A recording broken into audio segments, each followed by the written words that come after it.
السلام علیکم ورحمۃ اللہ وبرکاتہ۔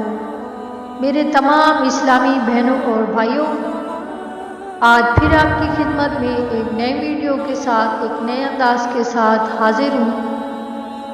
ویڈیو شروع کرنے سے پہلے ہمیشہ کی طرح آپ سے ایک چھوٹی سی درخواست ہے کہ اگر آپ نے میرے چینل کو سبسکرائب نہیں کیا تو میرے چینل کو سبسکرائب کر دیں، بیل آئیکن کو پریس کر دیں تاکہ نیو آنے والی ویڈیو کی نوٹیفیکیشن آپ کو بر وقت مل سکے۔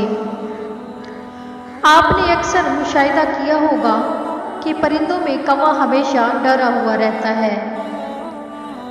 کیا آپ نے کبھی سوچا ہے کہ کوا ہمیشہ ڈرا ہوا کیوں رہتا ہے اور آخر اس کی وجہ کیا ہے؟ کوے کے ڈرے رہنے کی وجہ حضرت نوح علیہ السلام سے وابستہ ہے۔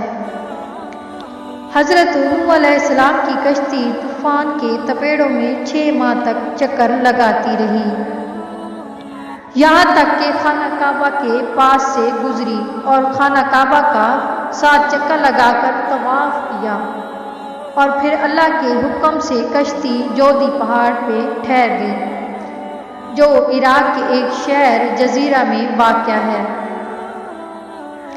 دوستو، حضرت نوح علیہ السلام روئے زمین کی خبر لانے کے لیے کسی کو بھیجنے کا ارادہ فرمایا۔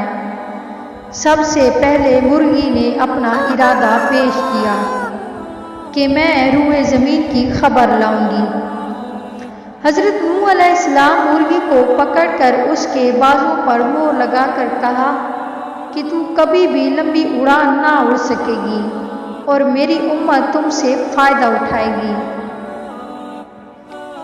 اس کے بعد حضرت نوح علیہ السلام نے روئے زمین کی خبر لانے کے لیے کوے کو بھیجا تو کوا ایک مردہ دار دیکھ کر اس پر گر پڑا اور واپس نہیں آیا، تو حضرت نوح علیہ السلام نے کوے پر لعنت فرما دی اور اس کے لیے بد دعا فرما دی کہ وہ ہمیشہ خوف میں مبتلا رہے۔